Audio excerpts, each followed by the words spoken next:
Pronto? Pronto? Não, peraí, não tô pronto não. Agora eu tô pronto.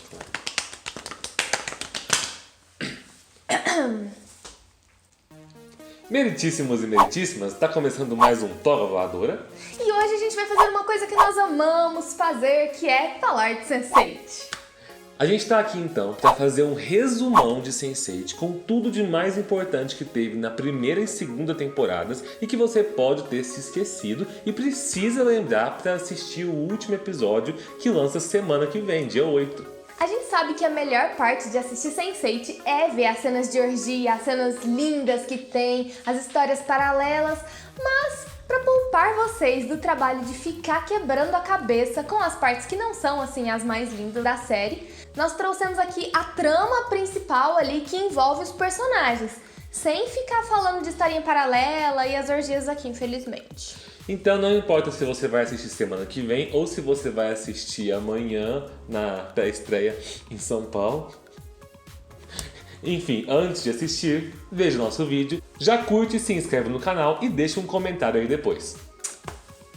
Começando então, o seriado inicia apresentando pra gente 8 personagens que até então não tem nada a ver um com o outro, mas que logo ali no início já se conectam através da morte dessa pessoa, dessa personagem misteriosa que nos é apresentada e que vem a ser a mãe do Cluster, a Angélica. Ela teria então dado à luz a todos eles, né? Enfim, na série nós descobrimos então que os Sense8 são uma espécie diferente de seres humanos, os chamados Homo Sensorium. E essa espécie sempre nasce em grupo, onde nesse grupo todos nascem no mesmo dia, na mesma hora, e a partir daí eles vão compartilhar toda uma vida, assim como pensamentos e habilidades ao longo da vida. E esse grupo, como nós vamos ver mais pra frente, está sendo perseguido por um homem muito misterioso que é apelidado de Sussurros. Pra gente não se estender muito nesse resumo, a gente vai fazer aqui dividido em duas partes. Na primeira parte, a gente vai fazer um breve apanhado geral dos conflitos ali de cada um dos 8 Sense8 do grupo. Na segunda parte, a gente faz um apanhado geral do plot geral da história mesmo, que envolve os sussurros e a organização que está atrás deles. Então, primeiramente, sobre os 8 personagens do cluster que a gente acompanha. Então a gente vai começar pela Sun, que é uma das melhores personagens, e que lá na primeira temporada é apresentada pra gente aí como uma economista coreana, capaz de arrebentar qualquer pessoa na porrada e nas artes marciais que ela domina completamente. Mas tá acontecendo uma grande treta lá na família dela, que o pai e o irmão dela estão sendo acusados de corrupção e ela é obrigada a assumir a culpa pelos crimes que o pai e o irmão dela cometeram. Ela é então mandada pra prisão e a gente passa a primeira temporada e uma boa parte da segunda com ela presa, treinando suas artes marciais sempre que dá e ajudando o Cluster sempre que eles precisam de alguém pra socar umas caras. A história dela se desenrola quando o irmão dela, percebendo que o pai pretende revelar que a culpa na verdade é deles pra tirar a filha da prisão, consciência pesou, né, amigo? Ele arruma homens pra matar o pai e impedir que ele revele o segredo pro mundo. Só que aí a Sun descobre que o irmão que matou o pai, porque é óbvio, né? E o irmão manda esses capangas atrás dela pra acabarem com ela lá na prisão. Nessa tentativa de assassinarem ela dentro da prisão, ela consegue fugir e vai atrás do seu irmão pra vingança. Ao longo dessa tentativa de vingança, ela é perseguida pelo detetive Moon, que conhece ela aí de outros carnavais e tem um certo interesse nela e acaba acreditando na inocência dela. No final, ela consegue encurralar o irmão depois de uma cena que é uma perseguição enlouquecida, muito boa, mas ela decide poupar a vida do irmão. Terminando então a segunda temporada como uma fugitiva da polícia, porque é lógico que o irmão dela ainda armou pra ela em cima dela ter salvo a vida dele. E pra piorar a situação, no final, o irmão da Sun ainda baleia? Baleia?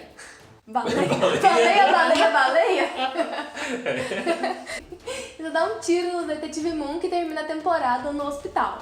Vamos partir então pro Kefus, que é o motorista de van, mais conhecido como Van Damme, que mora em Nairobi, a capital queniana. No início da série, para conseguir o tratamento para a mãe dele, que é soropositiva, ele se presta ali a fazer alguns serviços para o Sr. Kabaka, que é um dos ricaços ali, chefões do crime da região. Como durante a primeira temporada o Kefus usa muito das habilidades de luta da Sun, e com essas habilidades ele consegue vencer praticamente todos os inimigos do Sr. Kabak, ele acaba ficando conhecido ali na região. O ônibus dele se torna o mais popular, porque eles entendem que é o ônibus mais seguro, e ele se torna ali quase que um ídolo da população. Depois então de ser entrevistado por uma repórter chamada Zakia, ele começa um relacionamento com ela, e a partir daí, com toda a repercussão que o discurso dele tem, ele decide que ele vai ingressar na política e ele lança sua candidatura porque ele realmente acha que ele pode trazer justiça para a comunidade dele e lutar contra a desigualdade social. Por isso ele começa a sofrer ataques, de um dos candidatos concorrentes dele. Inclusive quando ele dá o discurso lá, o primeiro discurso dele em público, tem uma grande explosão. Com as fofocas ali se espalhando, com esses ataques e tudo mais, o enredo dele ali na série meio que se fecha no momento em que ele recebe uma visita de um grupo de senseis locais ali da África que ouviram sobre ele e vieram conhecê-lo. A próxima personagem é a Naomi Marks. Ela é uma mulher transexual, LGBT, ativista e uma hacker fora do comum em São Francisco, a cidade onde ela e a sua namorada moram. A Manita, a melhor pessoa da série. Ela tem aí um longo histórico policial de fugas e de hackers de sistemas públicos e por isso ela é sempre uma pessoa muito visada. Mas a temporada começa com ela sendo forçada a se submeter a uma cirurgia que é uma espécie de lobotomia, mas ela consegue fugir do hospital com a ajuda dos senseis e tornando-se uma fugitiva e declarada. Para ajudar os seus amigos aí mais pro final da temporada, ela invade o sistema da OBP, se tornando ainda mais visada e passando a ser perseguida por agentes do governo. Isso faz com que ela e a sua namorada Manita se escondam no barco de um amigo antigo da Naomi, o Bug, que também é um hacker, e é por lá onde elas ficam vários episódios e a gente é introduzido aí nessa relação dos três, que é muito legal de ver, uma relação só de amizade. Até o momento em que o Bug apresenta para Naomi uma alternativa, que é fazer com que ela tenha uma morte digital, que é simplesmente apagar todos os dados e rastros sobre ela que existem no mundo, permitindo que ela viva um pouquinho mais como uma pessoa normal e vá ao casamento da irmã e enfrente a sua família sem ser presa. A gente termina o principal arco dela quando ela e a Manita se pedem em casamento numa cena muito bonita também.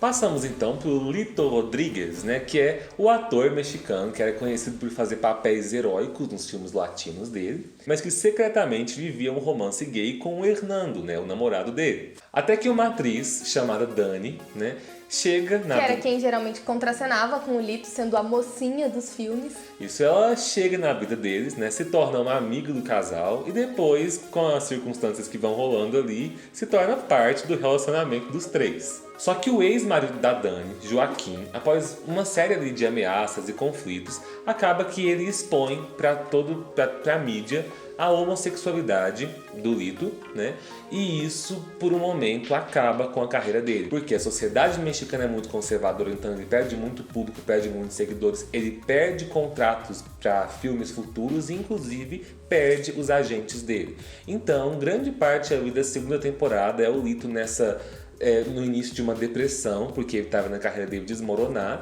mas seguidos ali por um autodescobrimento e uma autoafirmação, porque ele vai pra parada gay em São Paulo, dá um discurso, que vai parar no YouTube e bomba, e com isso a Dani consegue mexer uns pauzinhos ali com os contatos dela e conseguir um papel para ele em um filme de Hollywood, de um diretor muito conhecido lá, onde ele vai protagonizar um romance gay. Já a Kala, a nossa personagem indiana, é uma cientista farmacêutica e que passa aí a primeira temporada inteira em conflito com as regras da sua sociedade e cultura. Ela está para se casar com Rajão, filho do dono da indústria farmacêutica no qual ela trabalha, mas ela fica muito em conflito se deve ou não, porque ela se apaixona por um dos senseis que está na cabeça dela, que é o Wolfgang. No final da primeira temporada, ela se casa, mas ainda na segunda ela fica muito em dúvida se ela deveria seguir aí o seu amor pelo Wolfgang ou se ela se mantém ali com o marido dela como os costumes e a ordem mandam. Para piorar a situação, ela que tem várias ideias humanitárias e de ajuda aí pelo próximo, muita compaixão, acaba desconfiando de alguns esquemas na indústria farmacêutica do marido dela E ao investigar, descobre que ele manda medicamentos vencidos, que já não são mais úteis para os países menos desenvolvidos, como, por exemplo, o país do Kéfios. Pra Quênia. Para piorar ainda mais a situação, ali no meio da temporada, o sogro dela resolve se candidatar ali na política e o povo começa a atacar fortemente ele por ter uma política muito antirreligiosa. No final da segunda temporada, o Rajan manda a Kala para Paris, dizendo que ele está envolvido num esquema de corrupção, não explica para ela o que é que está acontecendo e assim o arco dela se fecha dentro dessa temporada. O Wolfgang é o jovem alemão criado ali no meio do crime organizado que, ao longo da história, se apaixona pela Kala. Após todas as lutas entre gangues que ele se mete na primeira temporada, ele acaba ali no final matando o seu tio, que era um dos chefões do crime, né? E o crime ali na região dele se dividia entre o que eles chamam de reinos, né? Então tinha o rei do norte, o rei do sul, tipo Game of Thrones. E depois de ter matado o tio, é oferecida a ele a oportunidade de tomar esse lugar do tio, né, e passar a exercer ali essa função de rei do crime. Embora ele a princípio recuse essa oferta. Então o Wolfgang e o seu amigo Felix, eles ganham uma boate, sim, uma boate inteira, né, de um cara chamado Sebastian Fuchs. Porque em troca, esse cara quer que eles usem as suas conexões para desarmar ali uma guerra entre gangues que poderia colocar em risco toda a sua operação de lavagem de dinheiro em grande escala. Só que no meio de tudo isso, o Wolfgang descobre que a parceira ali do Fuchs, que é uma mulher chamada Layla, também é uma Sense8. A partir do momento que eles tiveram contato visual, né, ela pode sempre fazer visitas a ele. Então ela sempre visita ele, tentando seduzir, tentando colocar ele do lado dela, mas ele rejeita ela ali na maioria das vezes. O que, com o desenrolar, após algumas tentativas de emboscada, após tiroteios, perseguições pela polícia e outras gangues, acaba no final com a Layla entregando ele para os Sussurros, né, que é o final da temporada ali, quando os Sussurros conseguem sequestrar o Wolfgang. Nós deixamos a Riley e o Will por último, porque eles são os dois principais, se você parar pra pensar assim, e a história deles se mistura muito uma com a outra e com os sussurros. A Riley Blue é uma DJ islandesa que já foi casada e perdeu o marido e o bebê num acidente e por isso carrega diversos traumas aí e é uma pessoa bem perturbada com o seu passado. Ela se apaixona pelo Will e é capturada no final da primeira temporada pelos Sussurros, que leva ela para a sede da OBP lá na Islândia mesmo, fazendo com que todos os Sense8 se unam para salvá-la. Para conseguir salvá-la ali no final, Will faz uma espécie de sacrifício e é o motivo pelo qual na segunda temporada ela e o Will já estão juntos e fugindo aí ao redor do mundo. Após a descoberta de que existem vários Sense8 no mundo, ela organiza uma rave enorme para conseguir chamar mais deles. E aí ela estabelece contato visual, aí fazendo uma rede aí de contatos.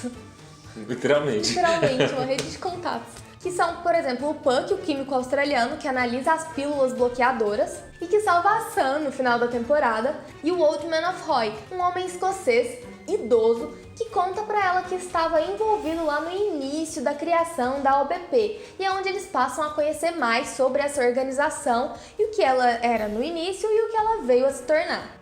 Através desse senhor, ela passa a ter acesso à rede de comunicação Sense8, que depois a gente vem a descobrir que é uma coisa bem maior, que está toda intrincada. Que é um telefone sem fio gigante ao redor do mundo. A nível mundial. E esse Old Man of Roy, ele leva ela para uma mulher em Chicago que tem vários contatos e que sabe onde está os sussurros. Bem paralelo aí à história da Riley, temos todo ali o arco do Will, que é um policial de Chicago, que tem alguns traumas aí desde a infância por causa de um assassinato de uma garota na época em que ele era criança, chamada Sarah Patrell. Na primeira temporada, após muito se envolver ali na busca por respostas, na busca pelos outros Sense8, na busca por entender quem era o Jonas, né, e tentar usar a profissão dele para conseguir essas respostas, ele acaba sendo suspenso, né, e depois ele acaba sendo oficialmente exonerado da polícia porque ele se torna perseguido pelo Estado, porque no final da primeira temporada ele foi lá para a Islândia em busca da Riley. E lá na Islândia ele teve contato visual com os sussurros. E por isso, grande parte da segunda temporada ele passa drogado ali, pelo efeito de várias drogas diferentes, porque ele tem medo de que os sussurros possam localizar onde ele está e assim consiga localizar os outros Sense8 do cluster dele. Bom, na trajetória dele e da Riley, eles são os que mais descobrem coisas sobre a organização e sobre o que são os Sense8 de fato. E é aqui que nós chegamos então nessa parte final do vídeo, onde vamos fazer um apanhado de tudo que o nosso cluster já descobriu sobre Jonas, Angélica, Sussurros, OBP e companhia. Nosso cluster, ai, eu faço parte do cluster do Wolfgang.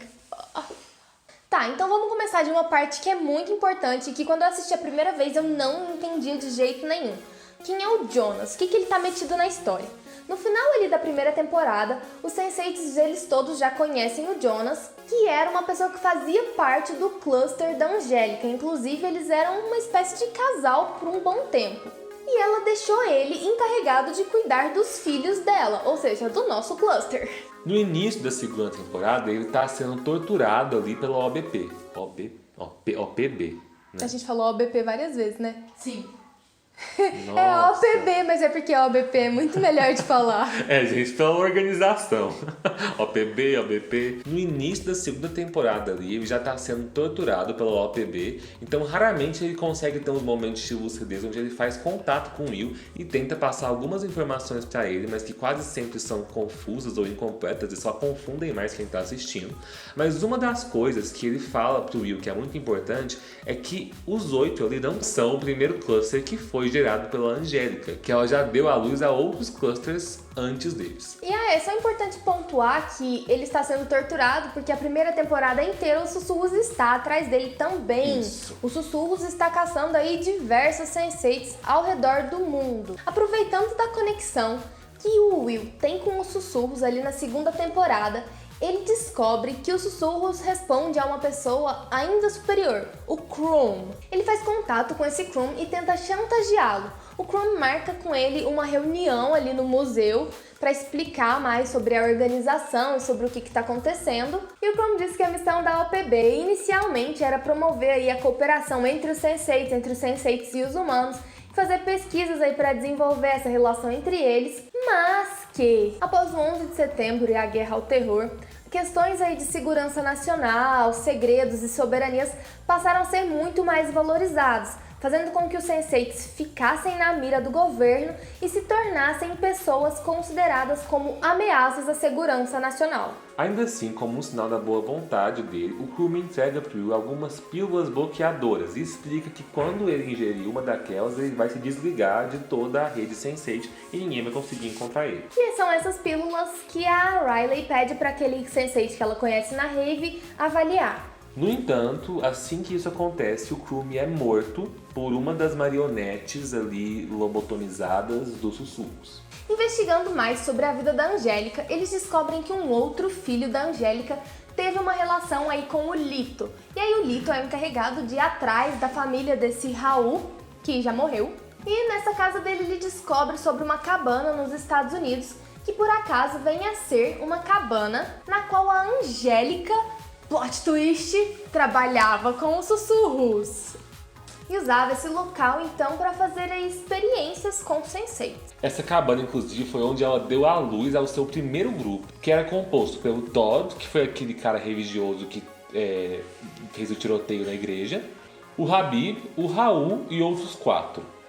E com o continuar dessas experiências, em pelo menos 2 ocorrências desse grupo, confrontou a Angélica, né, sobre esse papel dela ali junto com a OPB. E as táticas, né, brutais que eles tinham, que iam desde cirurgias invasivas a assassinatos. Então eles descobrem que depois disso a Angélica foi até Chicago porque esse Raul tinha desaparecido e ela queria descobrir o que aconteceu com ele. De acordo com o Jonas, ele alega que esse foi o momento em que ela começou a trabalhar para a organização.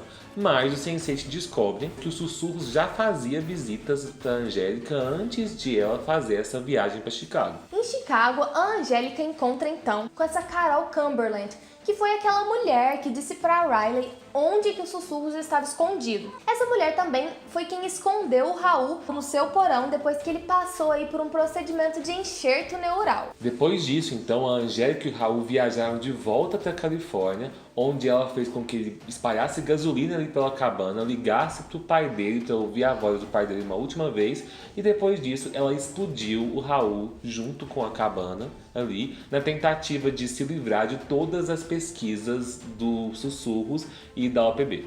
Após todas essas descobertas, de repente então a gente tem o Jonas num quarto de hotel, de terno, super vestido. Descobrem que o Jonas não foi um outro pela OPB e que ele está junto com os sussurros. E que o Jonas não pode mais ajudá-los, né? E no meio dessa bagunça toda é aquela parte que nós já falamos em que o sussurro sequestra o Wolfgang. E tortura ali ele então, para que ele possa ter acesso aos pensamentos e à rede neural dele. E ele quer conseguir descobrir quem são os outros do cluster, né? Ele consegue descobrir mais uma das integrantes do cluster, que é a Kala, porque ele vê o nome dela lá no passaporte. Para salvar o amigo então, o resto do cluster orquestra aí um plano para se encontrar em Londres e então salvar o amigo deles, o Wolfgang. E aí no meio do plano eles conseguem sequestrar o Jonas e os sussurros. E a revolta de porque todo mundo queria uma terceira temporada foi porque não mostrou que diabos de plano foi esse. Exatamente, terminou ali ele dentro da van, ninguém sabe onde está o Wolfgang, né? E os sussurros ali deitado todo com a cara socada, e ele fala: você quer uma guerra? Terá uma guerra. Enfim. E cancelaram a série. E aí cancelaram a série. Mas nós teremos um final.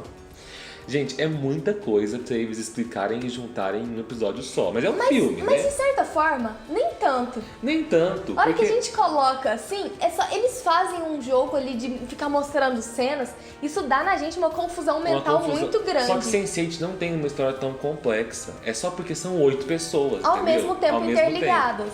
É isso, pessoal. Nós vamos assistir o último episódio de Sense8. Até porque nós somos fãs. E vamos trazer pra vocês a nossa crítica. Deixem aí suas expectativas. E deixem aí as dúvidas, porque a gente sabe que esse pequeno vídeo de resumão não englobou tudo. A gente não explicou o que é cada coisa. Mas aí, foi proposital, a gente queria fazer só esse apanhado da história. Se você já assistiu, pra você recapitular. E se você não assistiu, você precisa assistir antes de ver o terceiro, né? É isso aí. Até a próxima. Tchau. Tchau.